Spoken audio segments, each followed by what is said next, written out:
So these little green things here are pests called aphids. And I'm going to show you how you can remove them from your garden plants. So aphids are a very big pest when it comes to your garden. What happens is they suck the sap from your plants themselves, causing them to be weakened, poor immune system in the plants, which then can lead to diseases, and then also it could end up killing your plants as well. So it's very important to try and get rid of all the aphids on your plants before they start damaging the plant really bad. So in the UK, we tend to get these green ones, which are called green flies, and we also can get the black ones, which are called black flies. But look how many there are. There's loads of them all clustered up onto this rose bush. And the more you look, the more there is. So we need to try and get these off the plant sooner rather than later. So the first way we're going to get rid of the aphids on the plants is by using our hands. Now, aphids are soft.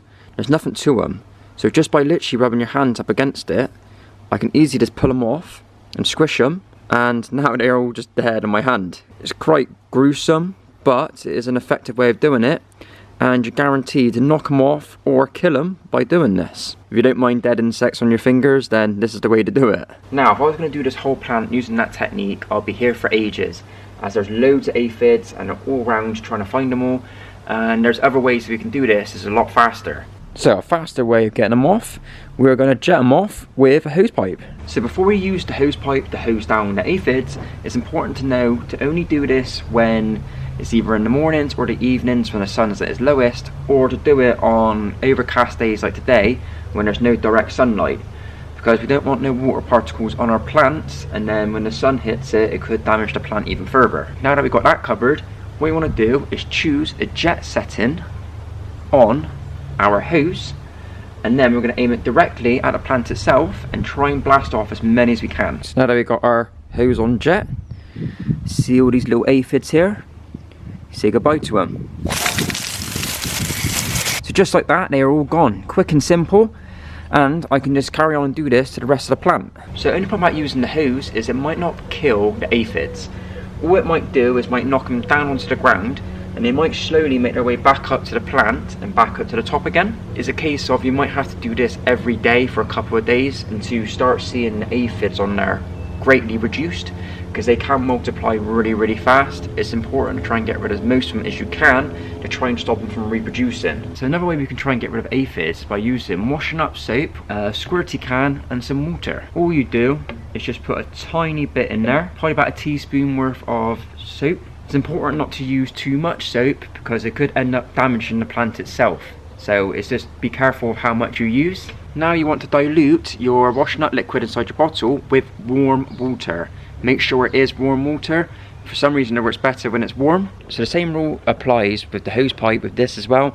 You want to try and do it when it's not sunny or there's no sun directly onto the plant, because this could damage the plant. So it's best to try and do it when it's shady. So now we can spray the affected areas with the soapy water. Now that we sprayed our warm soapy water, we can leave it for 15-20 minutes and let it just sit on the aphids. But also I noticed when I was spraying it, some of the aphids have fell down anyway. So what this is meant to be doing is sitting on the aphids, causing them discomfort, and hopefully trying to stop their cycle of reproduction and potentially trying to kill them. So there are other things you can use other than soap. You could use neem oil. You could also use some sort of anti-bug spray as well, like a mixture you can add to water, which can also work for aphids. But you just got to be careful what you're using, because you don't want to try and damage the plant or any other insects that aren't damaging the plant at all. And then once the 15-20 minutes are up and you've let the soapy water soak into it, it is recommended then to wash your plant off to try and get rid of all the soapy water on it.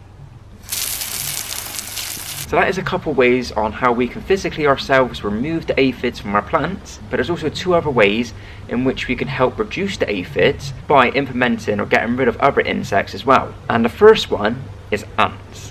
So the chances are, whenever you see aphids in your garden, there'll be ants not far away from there. So ants and aphids work as a team. When the aphids take the sap from the plants, what they're creating is like a honeydew, and that is what the ants feed off. So the ants will take the honeydew that the aphids are producing from taking the sap, and in turn the ants will then try and protect the aphids from any natural predators like ladybugs and any other type of insects. So in order to try and reduce the aphid population, It's also important to try and control or try and get rid of the ant population that are trying to protect it. So it's weird to think that the ants and the aphids are working together, but it makes sense because the ants are taking the honeydew of the aphids, and in return they're then going to try and protect them because they're producing a food source for the ants. So there are ways you can control the ant population.